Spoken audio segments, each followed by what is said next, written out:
D'autres vidéos sont disponibles. Catalogue de vidéos, classement par onglet. Lien accessible à l'endroit habituel. Que la forge soit avec toi.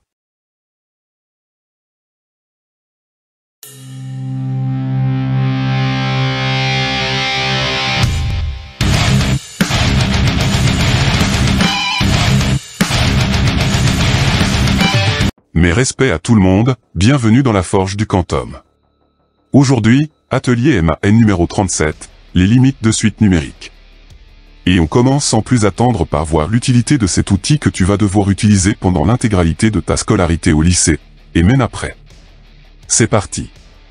Les limites permettent de déterminer si la suite est convergente, sa limite sera définie, et finie, ou divergente, sa limite sera non définie, et infinie. Cette information permet d'apporter une prévision, en quelle année un seuil sera dépassé, ou une solution, quelle devra être la capacité maximale de stockage, à un problème soulevé dans l'exercice. Bref, ce n'est pas le moment de faire une impasse sur un chapitre de mathématiques, il va falloir le travailler avec sérieux. Surtout que c'est assez simple, compte tenu que la seule limite que tu vas devoir déterminer est celle de la suite quand son rang, noté n, tend vers plus l'infini. Tu te doutes bien qu'il va y avoir des formules à apprendre par cœur, formules que j'ai classées en paragraphes pour les rendre plus accessibles. Le premier concerne la limite des suites arithmétiques, et tu vas voir que c'est plutôt simple. Soit qu'à un réel. La limite de k fois n, quand n tend vers plus l'infini, est moins l'infini si k est strictement négatif, plus l'infini si k est strictement positif. Par exemple, la limite de moins 3n, quand n tend vers plus l'infini, est moins l'infini. Et celle de 6n, quand n tend vers plus l'infini, et plus l'infini. Aussi simple que ça. Next. Paragraphe suivant, la limite des suites géométriques, que tu vas retrouver dans quasiment tous les exercices que tu vas devoir traiter. C'est parti. Soit Q en réel. La limite de Q puissance n, quand n tend vers plus l'infini, ne sera pas définie si Q est strictement inférieur à moins 1, sera nulle si Q est strictement compris entre moins 1 et 0, sera aussi nul si Q est strictement compris entre 0 et 1, et sera égal à plus l'infini si Q est strictement supérieur à 1. Par exemple, la limite de 0,99 puissance n, quand n tend vers plus l'infini, est égale à 0, car 0,99 strictement inférieur à 1. Et la limite de 1,01 puissance n, quand n tend vers plus l'infini, est égale à plus l'infini, car 1,01 strictement supérieur à 1. Et c'est tout. Sauf cas particulier, il sera rare que des exercices contenant des suites géométriques à raison négative te soient proposés, sauf si on cherche à titiller ton intelligence, ou mettre à l'épreuve ta débrouillardise. Next. Paragraphe suivant, quid des suites homographiques? Elles sont rares en exercice, mais peuvent apparaître dans un devoir surveillé. Surprise. C'est parti. Voici la définition mathématique d'une suite homographique. Pour tout réel A, B, C, D, alpha, et bêta, et pour tout entier naturel à n, un sera égal à a fois n plus b, sur c fois n plus d, aussi égal à alpha, plus bêta sur c fois n plus d. La limite va être simple. Quel que soit k réel, la limite de k sur n, quand n tend vers plus l'infini, sera 0. Très utile quand tu factoriseras par le monôme de plus haut degré, que je vais te montrer ultérieurement. Paragraphe suivant, les limites des suites puissance, que tu peux retrouver dans des problèmes. C'est parti. Soit k un réel. La limite de n puissance k, quand n tend vers plus l'infini, sera nulle si k strictement négatif, égale à plus l'infini si k strictement positif.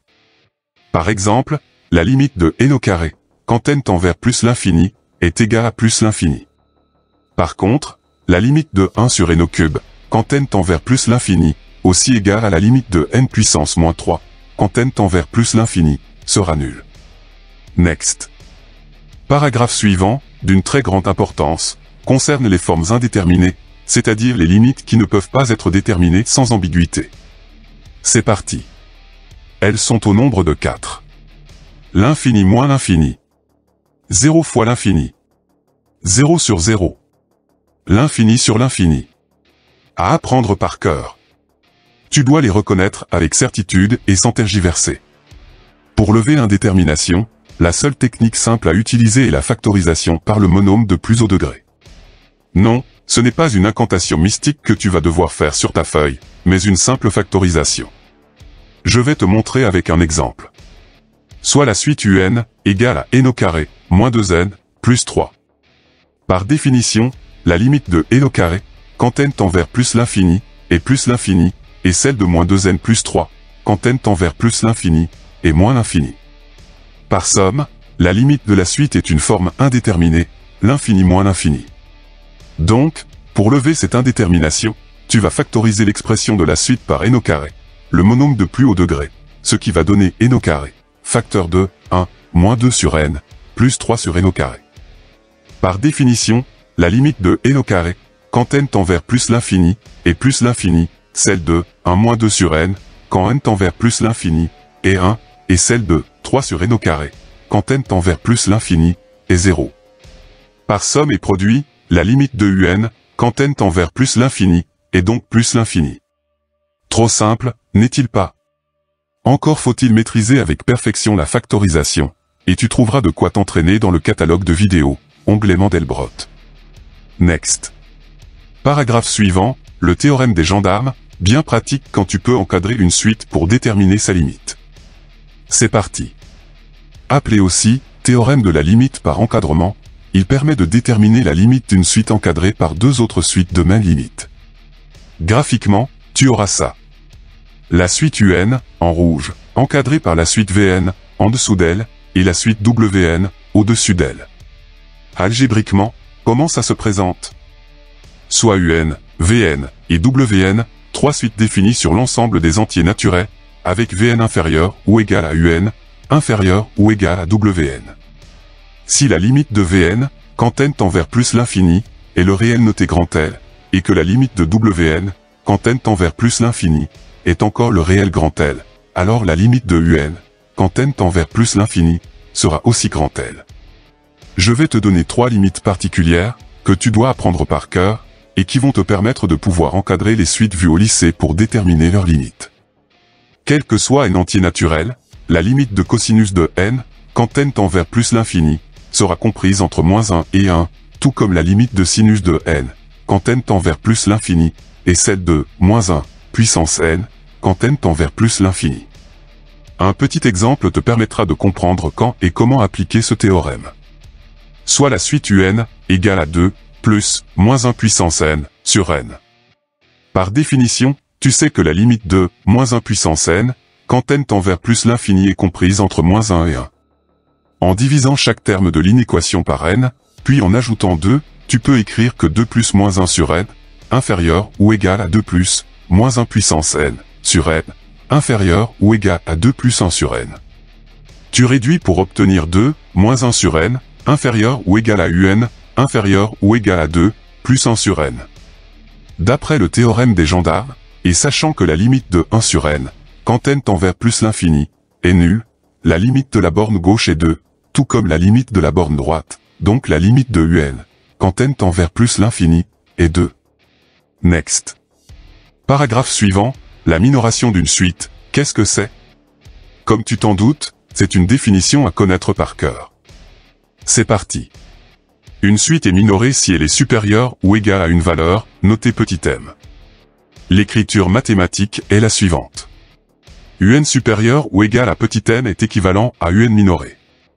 Dans le cas général, un minorant est la valeur minimale que la suite ne peut pas franchir.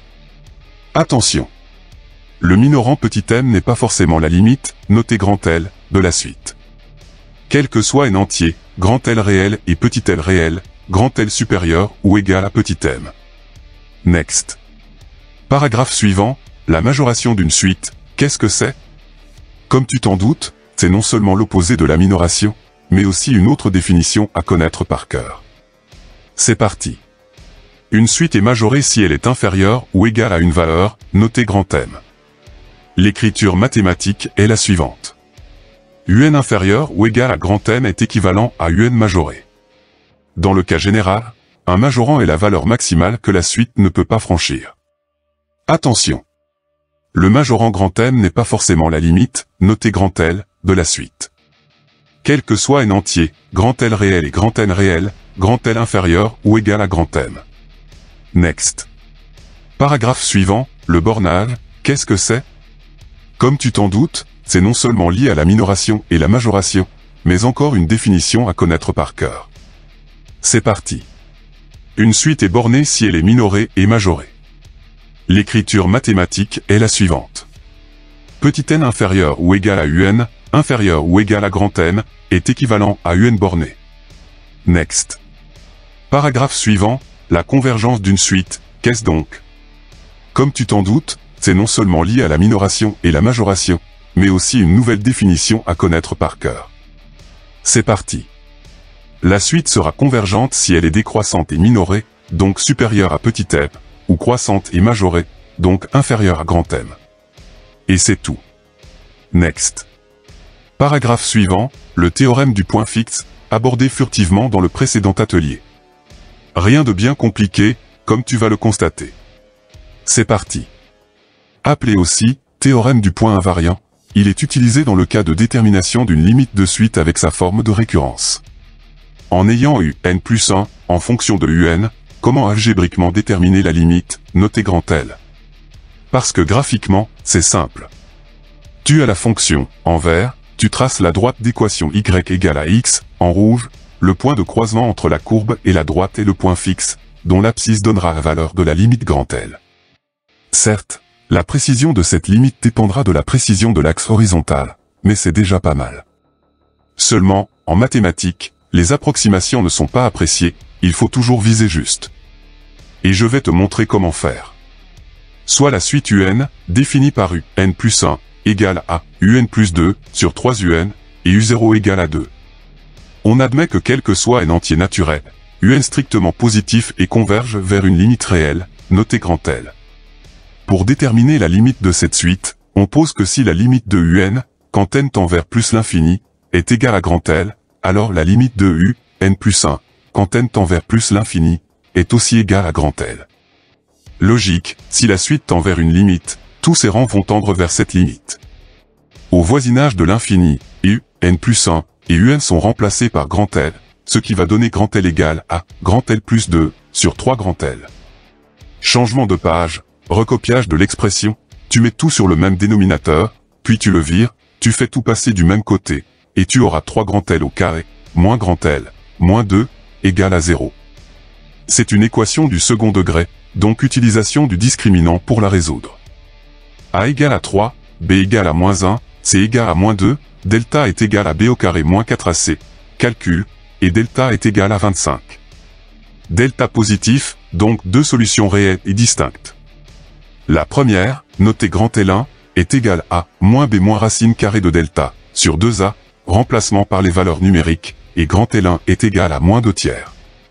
La seconde, notée grand L2, est égale à moins B plus racine carrée de delta, sur 2A, remplacement par les valeurs numériques, et grand L2 est égal à 1. Sachant que pour tout n entier naturel, un est strictement positive, seul grand L2 est solution de l'équation dont la limite de un, quand n tend vers plus l'infini, est égale à 1. Graphiquement, voilà ce que tu auras. La fonction en rouge, la droite d'équation, y égale à x, en bleu, et le point fixe sera là, dont l'abscisse est égale à 1, ce qui a bien été déterminé algébriquement. Next. Paragraphe suivant, et ce sera le dernier de l'atelier, qui portera sur le théorème par comparaison, que j'appelle aussi théorème du flic en bagnole qui pousse la voiture du suspect qui s'enfuit contre la falaise ou vers le précipice. Tu vas comprendre. C'est parti. Soit U et V, de suite.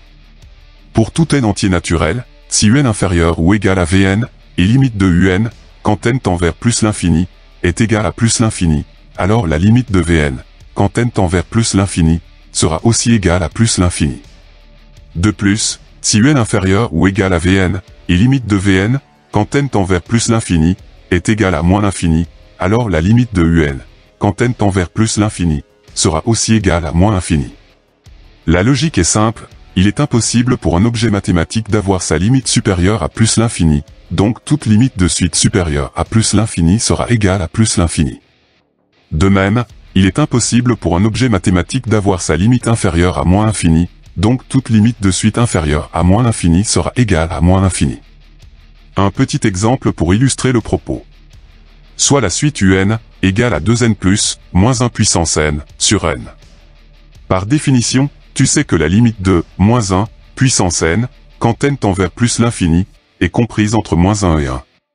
En divisant par n, puis en ajoutant 2n et en réduisant, tu peux écrire que 2n, moins 1 sur n, inférieur ou égal à un, inférieur ou égal à 2n, plus 1 sur n.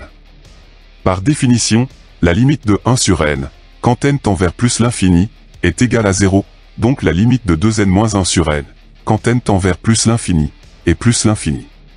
Seulement, un est supérieur ou égal à 2n moins 1 sur n, donc par comparaison, la limite de un, quand n tend vers plus l'infini, est plus l'infini. Je te conseille de faire moult exercices pour maîtriser à la perfection chacune des notions vues dans cet atelier, et de pouvoir sans manière te dépatouiller dans tous les exercices qu'on peut te proposer en devoir surveiller. Au boulot donc. L'atelier est désormais terminé. Tu as des questions? Tu veux un complément d'information? Rejoins-moi dans l'espace commentaire.